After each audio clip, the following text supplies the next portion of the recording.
ஊழலுக்கு எதிரான அரசாங்கத்தை அமைப்போம், ஊழலற்ற நாட்டை உருவாக்குவோம் அப்படி என்று சொல்லி வாக்குறுதி அளித்தவர்களினுடைய ஆட்சியிலேயே தற்பொழுது ஊழல் நடந்து கொண்டிருக்கின்றதா என்கின்ற ஒரு கேள்வி மக்கள் மத்தியிலே உருவாகி இருக்கின்றது. பலர் அதனை அந்த குறிப்பிட்ட சம்பவத்தை விமர்சித்துக் கொண்டு வருகின்றார்கள். அப்படி என்ன சம்பவம் என்கின்ற கேள்வி உங்களுக்குள்ளே இருக்கலாம். அதாவது கட்டுநாயக்க விமான தளத்திலே நடைபெற்ற ஒரு விடயம்தான்.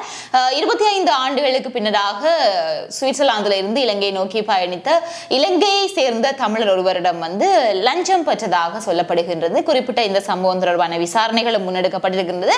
இந்த குறிப்பிட்ட விடயம் பற்றிய விரிவான தகவல்களை நாங்கள் பார்க்க போகின்றோம். அதனையும் விட முக்கியமாக யாழ்ப்பாணத்துல 28 வயதான இளைஞன் ஒருவர் தனக்கு வேலை கிடைக்கவில்லை என்கின்ற ஒரு விடயத்தினால பட்டதாரி மாணவனும் கூட செய்து உயிரிழந்திருக்கக்கூடிய ஒரு சம்பவம் ஒன்று பதிவாகி இருக்கின்றது. ஆகவே இந்த ஒரு விடயத்தை பற்றியும் நாங்கள் முழுவதுமாக பார்க்க போகின்றோம். முக்கியமாக இந்த 2 விடயங்களும் நான் விழிப்புணர்வுக்காக பதிவேற்றுகின்றபடியினால தயவு செய்து இந்த காணொலியை முழுவதுமாக பார்த்துவிட்டு ஏனையவர்களுக்கும் பகிர்ந்து கொள்ளும்படியாக கேட்டுக்கொள்கின்றேன். வணக்கம், நான் உங்கள் சங்கவி.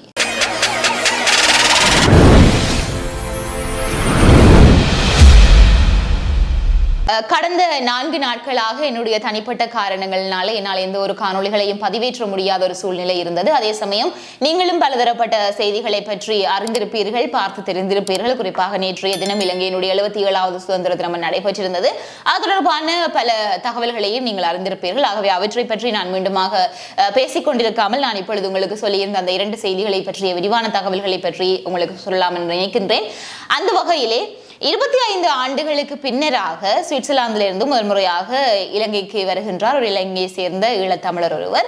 வருகின்ற சமயத்துல கட்டுநாயக்க விமான நிலையத்துல வைத்து அவரிடமிருந்து லஞ்சம் பெறுகின்ற விதத்திலே குடிவரவு குடியகல்வு திணைக்கள அதிகாரிகள் சிலர் முயன்றிருக்கின்றார்கள். முயன்றது என்பதையும் விட இருவர் லஞ்சம் பெற்றிருக்கின்றார்கள் என்று கூட சொல்லப்படுகின்றது. அதாவது டிசம்பர் 31ஆம் தேதி அவர் அந்த விமான நிலையத்துக்கு வருகை தந்திருக்கின்றார். அந்த சமயத்துல அதிகாரிகள் இருவர் அவரிடம் இருந்து வெளிநாட்டு மதுபானங்கள் என்று சொல்லி 2 போத்தல் மதுபானங்களையும் அதே மாதிரியாக ஒரு சாக்லேட் பார்சல் ஒன்றையும் அவரிடமிருந்து பெற்றிருக்கின்றார்கள். பெற்றுவிட்டு அவரை மீண்டுமாக செல்வதற்கு அனுமதித்திருக்கின்றார்கள். மீண்டும் அவர் இலங்கையிலே தன்னுடைய விடுமுறையை கழித்துவிட்டு ஜனவரி மாதம் அளவில் அவர் திருப்பியுமாக சுவிட்சர்லாந்துக்கு நாடு திரும்பி இருக்கின்றார். அந்த நிலைமையில அப்பொழுதும் பாத்தீங்கன்னு சொன்னால் அவரிடமிருந்து சில பொருட்களை லஞ்சமாக பெற்றிருக்கின்றார்கள். பெற்று அவரிடமிருந்து வாங்கியதன் பின்னர் தான் அவரை அனுமதித்திருக்கின்றார்கள் வெளியிலே செல்வதற்கு. இவ்வாறு இருக்கின்ற பொழுது இந்த குறிப்பிட்ட சம்பவம் தற்பொழுது பிப்ரவரி மாதமும் ஆகிவிட்டது. தற்பொழுதுதான் விசாரணைகள் முன்னெடுக்கப்பட்டதா என்று சொல்லி கேட்டீங்கன்னு சொன்னால் தற்பொழுதுதான் குறிப்பிட்ட இந்த விடயம் வெளியிலே வந்திருக்கின்றது. அதாவது குறிப்பிட்ட அந்த நபரும் அதனை வெளியிலே சொல்லி இருக்கின்றார். இதன் காரணமாக தற்பொழுது இந்த விடயம் குறித்து வெளியே வந்த காரணத்தினால் உடனடியாக அந்த விசாரணைகள் முன்னெடுக்கப்பட்டிருக்கின்றது. இதனுடைய ஒரு முதல் கட்டமாக அதிலே ஒரு அதிகாரிக்கு உடன் அமுலுக்கு வரும் வகையில தண்டனை இடமாற்றம் வழங்கப்பட்டிருக்கிறதாகவும் கூறப்படுகின்றது. அதே சமயம் அது தொடர்பில் ஒரு விரிவான விசாரணைகளும் முன்னெடுக்கப்பட்டிருக்கின்றது. ஏனென்றால் இந்த ஒரு விடயம் என்பது தற்பொழுது இந்த அரசாங்கத்தினுடைய ஆட்சியில் தான் நடைபெறுகின்றதா என்று சொல்லி கேட்டீர்கள் என்றால் நிச்சயமாக இல்லை. காரணம், இதற்கு முன்னதாக இருந்த அரசாங்கங்களினுடைய ஆட்சியின் பொழுதும் இதே மாதிரியான சம்பவங்கள் நிறையவே நடந்திருக்கின்றன. அதே சமயம் பலர் பல்வேறு விதமான பிரச்சனைகளுக்கு விமான நிலையத்திலே முகம் கொடுத்திருக்கின்றார்கள். குறிப்பாக சரியான ஆதாரங்களுடன் சரியான ஆவணங்களுடன் பயணப்படுபவர்களிடம் இருந்தும் கூட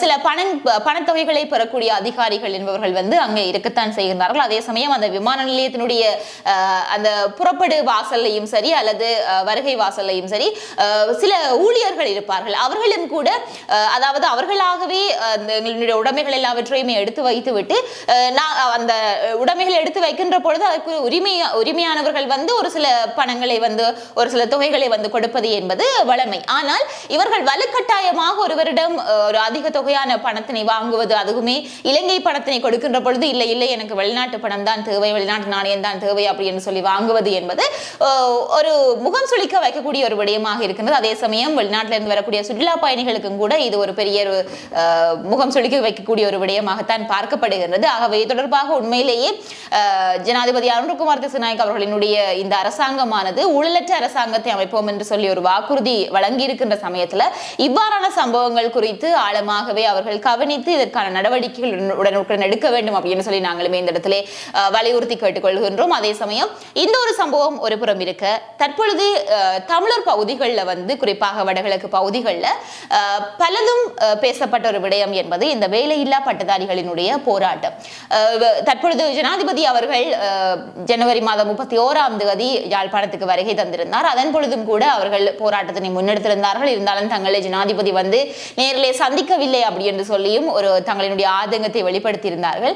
இப்படியாக பல போராட்டங்கள் சென்று கொண்டிருந்த சமயத்தில் பலரையும் பதற வைத்த அல்லது பலரையும் அதிர்ச்சியாக்கிய ஒரு சம்பவம் என்பது யாழ்ப்பாணம் கைலாச பிள்ளையார் கோவிலடியை சேர்ந்த 28 வயதான ஒரு இளைஞனுடைய மரணம் தான். குறிப்பிட்ட இந்த இளைஞன் வந்து பாத்தீங்கன்னு சொன்னால் பல்கலைக்கழகத்தில் தன்னுடைய பட்டப்படிப்பை முடிவு செய்திருக்கிறார். கடந்த 2 வருடங்களாக அவருக்கு எந்த ஒரு வேலையும் கிடைக்கவில்லை என்கின்ற ஒரு காரணத்தினால மனவிரக்தி அடைந்துதான் தற்பொழுது அவர் உயிர் மாய்த்திருக்கிறதாக சொல்லப்படுகின்றது. ஆகவே இந்த ஒரு விடயத்தை நான் உங்களுக்கு இப்பொழுது சொல்ல வந்ததற்கான காரணம் என்ன அப்படின்னா, பலர் இன்றைக்கு வேலை தரவில்லை, அரசாங்கத்திடம் இருந்து எங்களுக்கு வேலை கிடைக்கவில்லை அப்படி என்று சொல்லி போராடக்கூடிய வீதியில் இறங்கி போராடக்கூடிய சம்பவங்களை நாங்கள் கண்கூடாக பார்த்து கொண்டிருக்கின்றோம். அதே சமயம் ஒரு சில விடயங்களை யோசிக்க தவறிவிடுகின்றோமோ என்பதும் வந்து பலருடைய கருத்தாக இருக்கின்றது, என்னுடைய கருத்தும் கூட. ஏனென்றால் 28 வயதான ஒரு இளைஞன், அதுவும் பல்கலைக்கழக பட்டப்படிப்பை நிறைவு செய்த ஒரு இளைஞன் என்று சொல்லி வருகின்ற பொழுது படித்தவர்கள் தான் எல்லாவற்றையும் யோசிக்காமல் இருக்கின்றார்களா என்பதும் வந்து பெரிய ஒரு கேள்வியாக இருக்கின்றது. ஏனென்றால் இறப்பதற்கு என்று சொல்லி ஒரு தைரியம் வேண்டும். அந்த தைரியம் இறப்பதற்கு இருக்கு என்று சொல்லி சொன்னால் வாழ்வதற்கு அவ்வளவு தைரியம் கூட தேவைப்படாது. ஆகவே உங்களால் இறக்க முடிவதற்கான தைரியம் உங்களிடம் இருக்குமாக இருந்தால் நிச்சயமாக நீங்கள் எவ்வளவு சவால்களாக இருந்தாலும் அவற்றுக்கு முகம் கொண்டு உங்களால் வாழக்கூடியதாக இருக்கும். ஆகவே கோழைத்தனமான முடிவாக இந்த நீங்களாகவே உயிர் மாய்த்துக் கொள்கின்ற விடயம் இருக்கின்றது. அவற்றை தயவு செய்து யாருமே செய்யாதீர்கள். அதே சமயம் பட்டப்படிப்பை முடித்தவர்கள் ஏராளமானவர்கள் இருக்கின்றீர்கள். அதே சமயம் உங்களுக்கு அரச வேலை தான் வேண்டும் என்று சொல்லி போராடக்கூடியவர்கள் நிறைய பேர் இருக்கிறீர்கள்.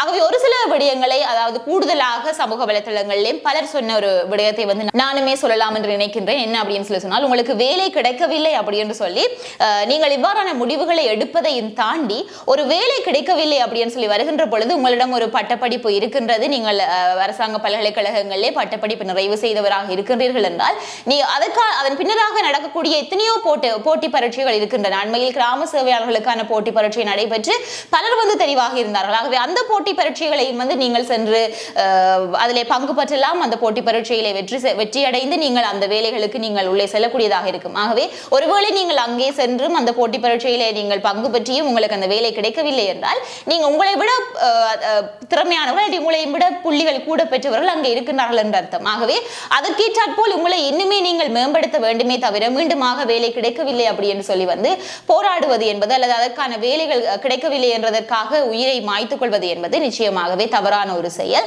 உயிரை மாய்த்துக் கொள்வது என்பது தவறான செயல். அதே சமயம் படிப்பையும் தாண்டிய பல திறமைகள் வந்து எங்களிடம் இருக்க வேண்டும்.